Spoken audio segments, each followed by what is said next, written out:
Good morning, good afternoon, or good night. Welcome to another True Fitness podcast. I'm your host, Adrian Conway, and today we are going to jump into a little bit of a very brief discussion in regards to the 2025 CrossFit Games season. Um, I wanted to literally just hop on the microphone and have an opportunity to connect about what we do know about the CrossFit Games season.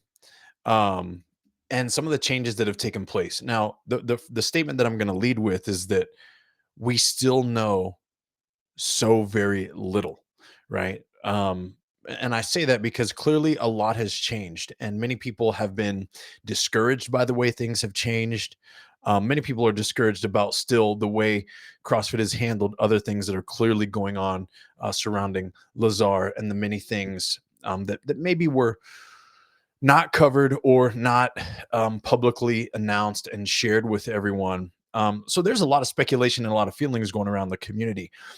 I don't want this episode of the podcast to be any of that, regardless of my perspective or perception of HQ and the way they handled last year's CrossFit Games and everything up until this point. My job as a coach is to help prepare my clients who want to participate in the CrossFit Games to not listen too closely to hearsay, but to be very aware of what the potential may be and to help them be best, not just physically, but also psychologically and emotionally prepared for what is to come. With all that being said, my job is not to speculate. My job isn't to guess. My job isn't to wonder of all the wonderful things, what if, and to host podcasts guessing what if and what if that, and they should do this and all. None of those things really matter. What matters is what is by design released and announced from CrossFit HQ. And the one thing that I do know, and the one thing that I would encourage you to take hold of very strongly, is that the open matters this year. If you want to participate in the CrossFit Games as a competitive season, you need to be ready to rock and roll by mid-February, physically and psychologically. And the reason is because we still have yet to understand the direct effect of placing top 1% in the open this year and what it will create in regards to opportunities throughout the rest of the season. We know that there's going to be the CrossFit Open. We see that it seems to last the traditional 3 weeks as in recent years. I'm hopeful that the test is a bit more well-rounded and not so much for the generalist or the general CrossFit in regards to loads and skills tested. If we really have to establish who's the top 1% in the world, and considering those who are in the 0.8 to 1.2% of the world, how close some of these scores are going to be and how much these people actually put towards their training. I really hope that the differentiators won't just be fractions of a second in how they cycle a push press, right? I hope that there's some heavy loading. I hope that there's some complex skills. I hope that there are some workouts that get harder the further that we get along and you earn your ability to show more high level fitness. Now, that's me dreaming. I'm going to make sure that every athlete that comes through our family of programs or that is a one-to-one client of mine or one of our other coaches that they are prepared and ready to be their physically best by the Thursday that this CrossFit Open starts. And I say all of that because, again, the semifinals is going to be online this year, at least the main and primary semifinal. All top 1% are going to get to participate in the semifinal. If you're an age group athlete, you're going to participate if you qualify top 2%. So the number of people that will advance to the semifinals isn't a small number. However, again, that opportunity is online. Now, if you want an opportunity to compete in person, we don't actually know what those details look like yet. We don't know if every we'll call them semifinal, in-person semifinal will hold their own qualification process. We don't know if they will all utilize the open as if you're top 1%, then you get to do another online qualifier. Will it be open to anyone who participated in the open that then has a chance to get to an in-person semifinal? We don't know how many there will be in the United States. We don't know how many there will be globally. We don't know what placing you'll have to take in those semifinals in order to advance the CrossFit Games. We know that there will be a particular amount of individuals that are taken from the CrossFit Games Open, which will start February 27th and end March 17th. We know that for a fact. And again, 25.1, 25.2, 25.3, we've got the release dates. It's February 27, March 6th, March 13th. We know that then if you're an age group athlete, your online semifinal, aka an affiliate semifinal, is going to be April 3rd through the 6th. Now, we know that team competition is going to be from the open into semifinals April 24th through 27th, adaptive May 8th through 11th. We have athletes that fall into all these categories, so it will be important for us to be aware of those dates. And then, of course, in person qualifying events. Now, this is the tricky part because does that include teams at all? I don't know. Does that include individuals for the CrossFit Games? Yes. Will those competitions also involve other categories that you can compete in, not to get birth to the CrossFit Games, but just to compete in as a throwdown? Will these semifinals mirror something like Wadapalooza, where it is a highlighted individual competition utilized as a birth to the CrossFit Games, elite level focus entertainment, and then allow the rest of the communities to compete around them? Because I really hope so. I really hope that these activations and competitions are learning that if you want really good uh, attraction, if you want butts in the seats, if you want community engagement, we'll create an opportunity for them to throw down and perhaps um, be a part of this and not just pay to go spectate, especially because of where we're at in our community, where so many of these elite athletes don't have much of a direct connection with communities. They don't train in an affiliate in classes. They don't train amongst everyday men and women. And so their following is a following, but is it worthwhile for people to pay to show up to see them, especially if it's going to be broadcast? Will these events be broadcast? We have no idea. What kind of broadcast will it be? I certainly haven't been reached out to anyone. I haven't been contacted about the season to come. Not that I would, because all of that typically happens relatively quote unquote last minute or in the buildup phase. Um, but we really don't know. And because of all those things that are unanswered, I wanted to get on this to help kind of line up essentially and share with you guys the way that we are training to prepare for the CrossFit season. Clearly, it's December 11 right now as I record this.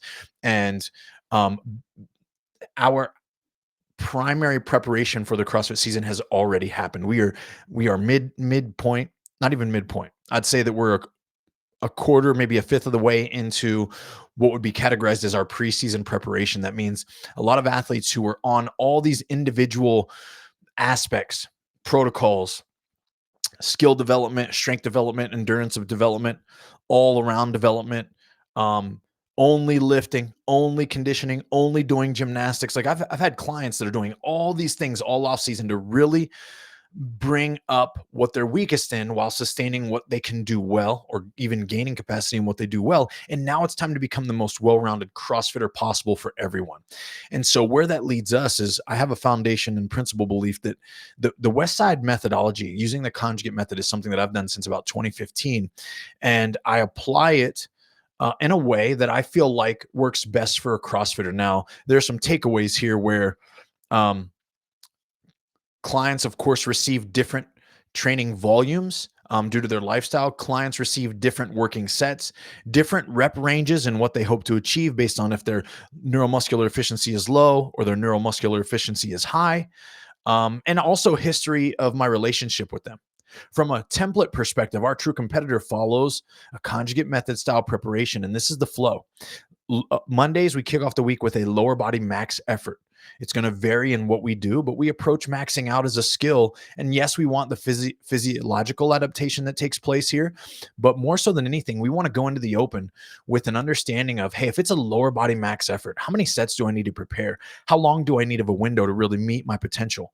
And then find out how many ways we can screw it up leading into the season so that we learn lessons and we can be clean and we can be sharp in giving ourselves the best opportunity possible to maximize points with a max lift. So we go through a max effort lift, then we go into lower body accessory pieces.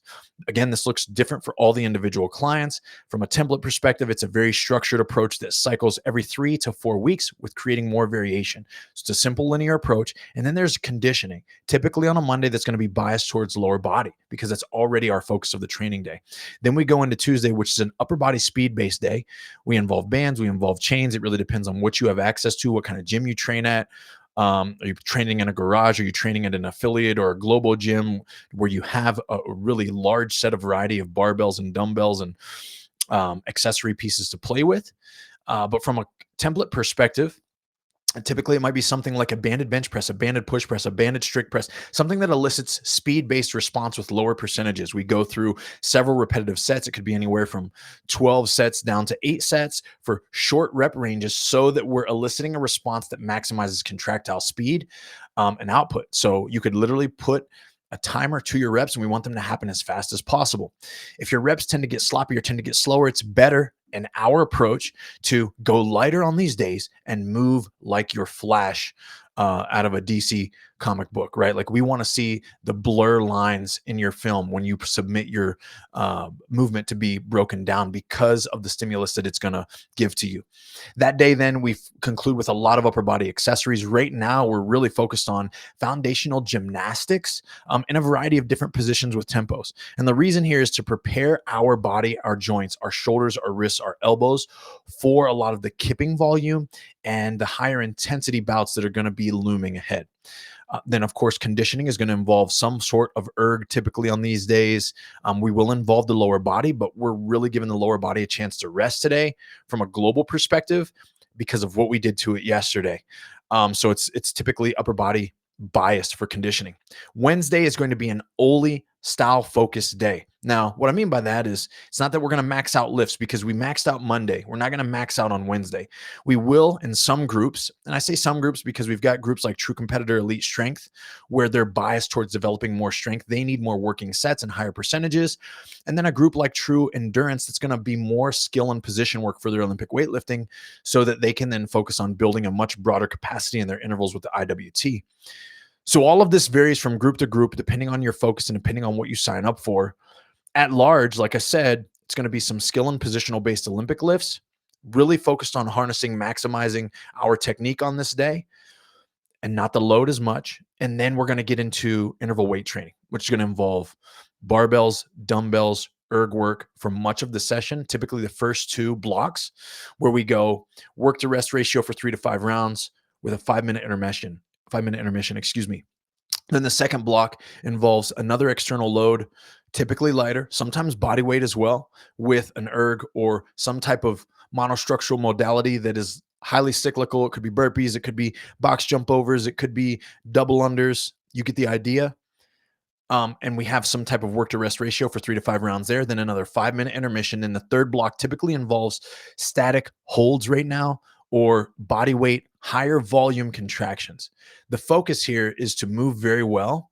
And you've already accumulated a ton of fatigue in this point of an IWT. So it's to optimize technical work while you're under fatigue and still build capacity with that stimulus. That pretty much wraps up this day. The closer that we get to the competitive season, that'll be followed by a flush of some sort, 30 to 60 minutes of your choice of an erg. It should be very low destructive and low intensity. And that's only to spur your recovery forward. So on Thursday with an active rest day, which typically all of our groups follow an active rest day, unless you're following one of our specialized programs. So that means if you're on True Strength, if you're on True Aesthetics, if you're on True Endurance, if you're on True Gymnastics, one of those sessions might be added in on those days, simply depending on what the cycle looks like for you and what that group is doing at the time. But for True Competitor standpoint, Thursday is typically the active rest day. Friday is a bit of a hodgepodge mix day. And I say that because in the conjugate method, we'd be back to a lower body speed day only because of what we've already done. And it's appropriate for that. But we're going to mix it up a little because, of course, we are training for a bit of a specialty in regards to CrossFit. So we try to make it apply. And well, there's only so many days in a week and so many ways to actually give you the frequency that you need and exposure to some of these stimuli. So on Friday, we're going to go with an upper body max effort and then a lower body speed movement in the same day. And we start with the upper body speed, the upper body max, so that of course you're psychologically, again, learning how to max out. Take your stress, take your anxiety, take your psychological arousal to the height, and let's see what you can do. We're going to always vary what this movement is. We'll vary grip diameter if you can, putting fat grips on bars for something simple like a bench press, a strict press, a push jerk. Again, for variety's sake, we'll press from pins. We'll bench press. We'll strict press. We'll behind the neck strict press. We'll behind the neck split jerk. We'll do traditional lifts like the push press, strict press, split jerk, bench press. We'll weight you for a max effort ring dip, for a matador dip, for a weighted pull-up, a false grip weighted pull-up. Like the list is endless for what I have as a database for what we want to get accomplished. And then clearly that can go through a lifetime without touching the same lifts. We will typically retest your 1 rep max in some of these at some point before or after each season to get an idea of where we stand, depending on what we are basically expecting. For one-to-one clients, it really depends on what their strengths and weaknesses are individually and how often we need to be digging into where they stand. Um, and then the rest of that day is a bit of a mix in regards to upper lower accessory work, but it's minimal in regards to response. So Friday is more of a minimal effective dosing type day where we don't get carried away with all your legs are going to be blown up or oh your upper body's going to be blown up. It's not that type of focus. The focus is to structurally balance you, get in some unilateral work, and call it good. And the reason is because on Fridays right now we have what's called a true throwdown. And it means that this is your day to go 10 out of 10 RPE on your conditioning and attack it like it's the CrossFit Open. Your job is to compete. A lot of these workouts have scaling parameters clearly. On this day, your job is to really not scale and to attack it like you're either the entry level of the open or you're going after it as an elite. And that's because we want to actually see where you stand. I use a lot of old school open workouts to put in on this day so that we get a taste of a stimulus that's not mine, that's a little less biased towards development and more biased towards testing. So that's what we rock with on Fridays. Saturdays, we turn around and we actually do some Olympic lift maxing. So a lot of times it's free from the upper body, but the snatch and the clean and jerk both clearly involve the upper body quite a bit. Most of the limitation for a lot of CrossFitters is going to be falling on their ability to pull from the floor and squat anyways. So it's like our max is relative because not many CrossFitters, at least in my experience, are limited with the shoulder overhead and the jerk. Some are, but not most. Most are limited by what they can clean or squat clean specifically. And then with the snatch, it's typically a technical deficiency that they lack in one of the first 3 pulls, and it's not what they can overhead squat. And I say all that because we can push the body to a max on that day on the snatch or the clean and jerk or variation of one of the two. And then the other one, we focus more on skill development. This day often also includes some pulls in the snatch or the clean, coupled with some plyometrics. And then we get into 1 to 3 conditioning pieces. And I say 1 to 3 because this is a bigger day to include some odd object training, whether it's sandbags, whether it's kettlebells, whether it's dumbbells, and then, of course, some interval work. Now, this day really depends upon what you need as an individual and what you're doing. So individually, of course, this day always looks different. But for most template athletes, if you're in the strength group, you've got typically a heavier stimulus than the endurance group, and the endurance group has more work overall to accomplish. Going into Sunday as a complete rest day for competitors, we're leaning into the fact that you're going to get a full 36 hours away from the gym to focus on rejuvenation and recovery.